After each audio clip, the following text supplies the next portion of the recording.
अस्सलाम वालेकुम मेरे प्यारे मुहतरम स्टूडेंट्स और व्यूवर्स, कैसे हैं आप। अल्लाह ताला आप सबको दराज़ी उम्र बिलखैर अता फरमाए, आमीन।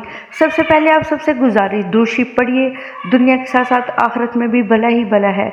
आपको एक छोटा सा दुरूद बताती हूँ। अगर आप चाहते हैं कि आपके घर में बरकत हो, गुर्बत से निजात हो, तो इंशाल्लाह इसकी कसरत से आप इस चीज़ से निजात पा सकेंगे। और वो दुरूद शरीफ है सल्लल्लाहु अला मुहम्मद। तो इसको बाकसरत पढ़िए, इंशाल्लाह आपको बहुत सारे फ़वाइद हासिल होंगे। और इसके साथ ही मेरी आप सबसे दिलाना रिक्वेस्ट कि मेरे चैनल को लाइक करिए, शेयर करिए, सब्सक्राइब करिए और कमेंट करना ना भूलें और बेल आइकन को दबाना भी। तो आज का मेरा टॉपिक है इल्म के बारे में। और इल्म हासिल करना किसी उस्ताद की मदद के बिना मुमकिन नहीं।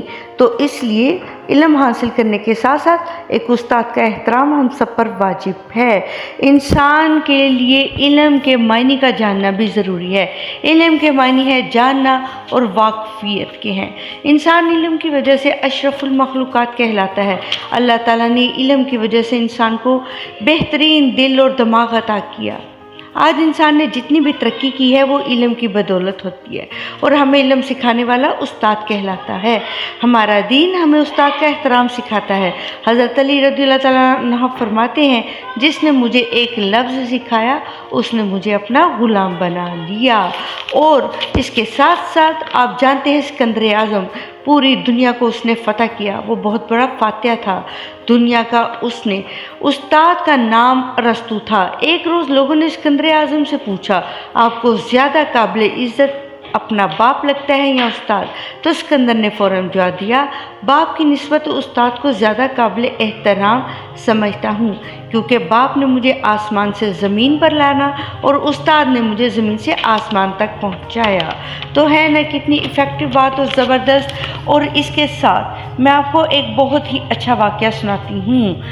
हज़रत जुनैद बगदादी रहमतुल्लाह अलैह ने अपने मुरीद को एक संदूक दिया और कहा, बेटा जाओ इसे दरिया दजला की मौजों के सुपुर्द कर आओ और इसे खोल कर नहीं देखना इसके अंदर क्या है। आपको ये बात तो जानते ही होंगे कि मुरीद हमेशा अपने शेख की बात को अहमियत देते हैं।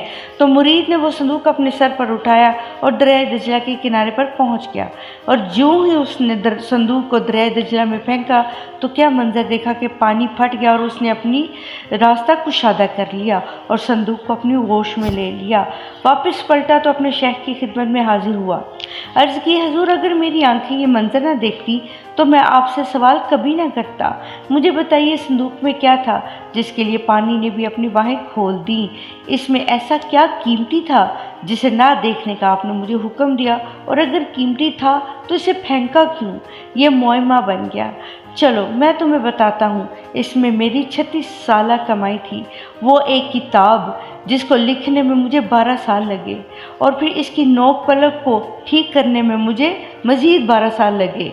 और उसके बाद 12 साल ये सोचने में लगे कि ये किताब मैं लोगों तक पहुंचाऊं कि नहीं। मैंने ये सोचा कि कुरान के होते हुए लोगों को इस किताब की ज़रूरत नहीं। आक़ाए दो जहां ने फरमाया कि मैं 2 चीज़ें छोड़ कर जा रहा हूँ, एक कुरान, दूसरा मेरी सुन्नत, और इस पर अमल करके आप कभी गुमराह नहीं होंगे। किताब दीन की एक थ्योरी है और सुन्नत इस्लाम एक प्रैक्टिकल।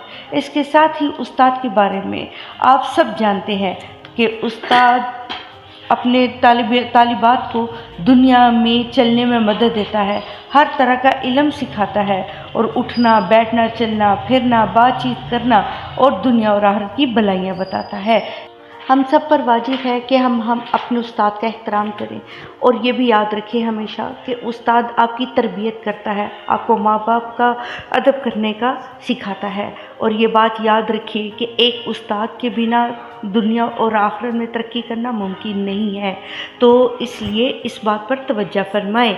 उस्ताद को आला दर्जा पर रखने की कोशिश कीजिए। उस्ताद के बारे में ना उनके सामने ना उनके पीछे कोई ऐसी बात ना करे जो खिलाफ तवक्का या खिलाफ शरअ हो, क्योंकि उस्ताद का दर्जा माँ बाप से भी ज़्यादा है।